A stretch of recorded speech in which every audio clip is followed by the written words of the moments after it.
Разкошче, писна ли ти вече да си играете на топло и студено с въпросния господин? Ако човека срещу теб ти дава смесени сигнали, в един момент търси близост, показва интерес и сякаш иска да бъде до теб, а в следващия внезапно се отдръпва и става дистанциран, то това четене е точно за теб. Въпросът към картите е: какво всъщност иска той от теб? Напомням, че това е общо четене, може да не резонира с всеки. Личните тълкования, знаеш, ще се заплащат. Разклада ще бъде 5 картов. Много силна карта. Добре, разкош. Готова ли си да чуеш шепота на картите сега? Какво всъщност иска той от теб? Един шамар зад врата от мен. Шегувам се. Какво всъщност иска той от теб? Винаги има нужда от връзка, която да не позволява на хвърчилото да отлети. Тази карта показва, че той не изглежда като човек, който иска напълно да прекъсне връзка с теб. Напротив, има нужда от тази връзка. От усещането за близост, подкрепа и сигурност, която получава от теб. Картата говори за човек, който търси опора и заземяване. Ти можеш да бъдеш за него човекът, който му дава спокойствие и усещане, че има към кого да се върне. Това много добре се свързва с поведението топло и студено. Той се приближава, когато има нужда от близост и емоционална връзка. Но след това може да се отдръпва, когато се появи необходимостта да поеме отговорност или да направи конкретен избор. Затова картата показва, че той иска да запази връзката с теб, но предстои да види дали иска само тази емоционална нишка или е готов да я превърне в нещо по-стабилно и реално. Да, но това нещо теб те изтощава, предполагам. Какво го кара да се приближава към теб? Да живее любовта и всички, които обичат живота.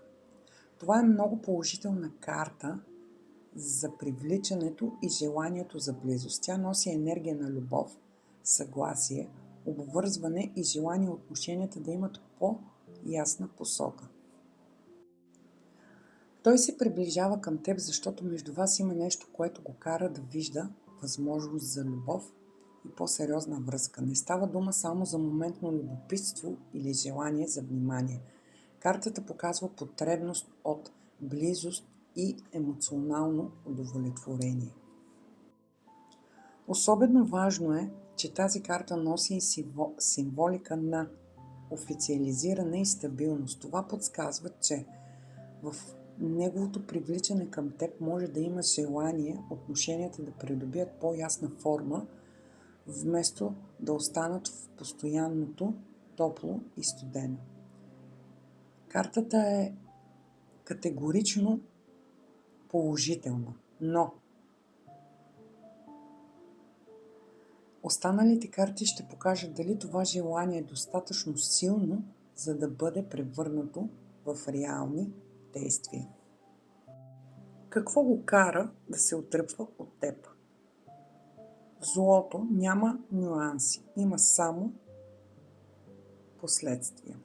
Тази карта внася по-тежка енергия в разклада и показва, че причината за отдръпването му не е непременно липса на интерес, а по-скоро начин на нещо, което го кара да се пази от последствията на собствените му действия. Тук се вижда страх от усложнения, от конфликти или от ситуация, която може да излезе извън неговия контрол.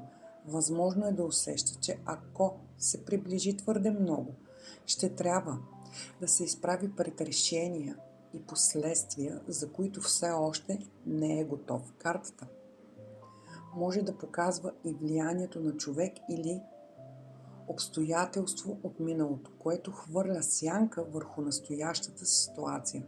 това не означава задължително конкретна друга жена, а по-скоро фактор, който усложнява свободното му действие. Затова поведението му може да изглежда противоречиво. Привличането го води към теб, но страха от последствията го кара да натиска спирачка. Тази карта е предупреждение. Да гледаш не само моментите, в които се приближава, а и това какво прави, когато ситуацията стане по-сериозна. Какво наистина чувства той към теб? За да разпознаеш лудостта, трябва да има и луд. Тази карта показва силно вътрешно напрежение и объркване. Чувствата му към теб не изглеждат напълно спокойни или подредени. Напротив, те могат да бъдат съпроводени от много мисли, страхове и вътрешни противоречия. Това може да обясни поведението му на топло и студено. Когато е близо до теб, емоцията го привлича и той действа според нея. Когато започва да мисли за последствията или да се страхува от това на къде може да доведе ситуацията, се отдръпва. Картата не показва безразличие, по-скоро показва човек, който не успява да подреди напълно това, което чувства, и именно за това поведението може да бъде крайно или непоследователно. Тук има и предупреждение. Не е добре да се опитваш да разгадаваш всяко негово действие или да търсиш логика във всяко приближаване и отдръпване. Понякога неговото вътрешно объркване е нещо, което сам той може да изясни. Картата подсказва, че чувствата са силни, но в момента са премесени с напрежение и несигурност. Какво можеш да очакваш от него? Ако загубиш надеждата, може да умреш от желание. Тази карта завършва разклада с енергия на надежда, очакване и бъдеща възможност. Тя показва, че историята между вас не изглежда напълно приключила и че все още има потенциал нещо да се развие. Тук обаче има и важна разлика между надежда и граница. Картата показва възможност, но не обещава конкретен резултат. Тя подсказва, че той може да продължи да търси контакт и да продължава връзка с теб, но развитието ще зависи от това дали ще преодолее колебанията, които видяхме в предишните карти. Събрани заедно, картите показват човек, който иска да запази връзката с теб. Привлича се от идеята за любов и по-сериозна близост, но се страхува от последствията и самият той е вътрешно объркан. Затова от него можеш да очакваш още приближаване и проява на интерес, но вероятно ще има и моменти на колебание, докато не изясни сам за себе си какво действително иска. Най-важното послание към теб е да не оставаш в безкрайно очакване.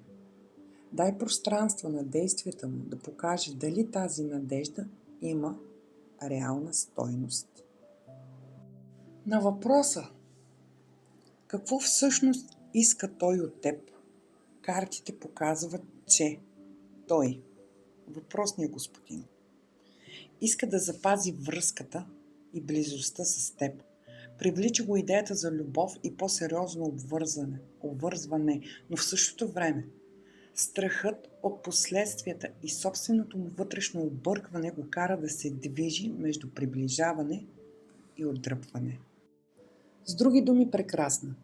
Искате в живота си, но все още не е напълно изяснил как и докъде е готов да стигне. Надявам се този разклад да е дал яснота и светлина за душата ти. Благодаря ти, че отново беше с мен в шепот от карти. А на въпросния господин мога да кажа само едно. Живота се живее веднъж.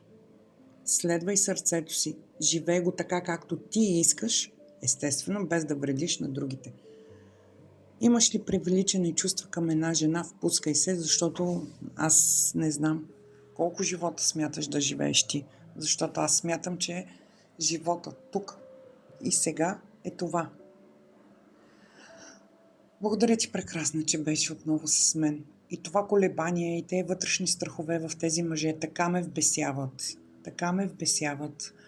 После казват, че ние сме били слабия пол и така нататък. Не, напротив, ние сме много силни жените. И ние жените знаем какво искаме. Знаем какво може да предложим на един мъж, в една ситуация и така нататък. Ама хайде, че видеото стана много дълго. Мога да си поразсъждаваме още малко заедно, но това някой път ще го направиме в лайв. И така, това беше от мен. Прегръщам ви всичките с любов и показвайте ги тези чувства. Не ги пестете, не ги пестете. Аз не знам за къде се пестят тези чувства и емоции. Просто не знам. Наистина.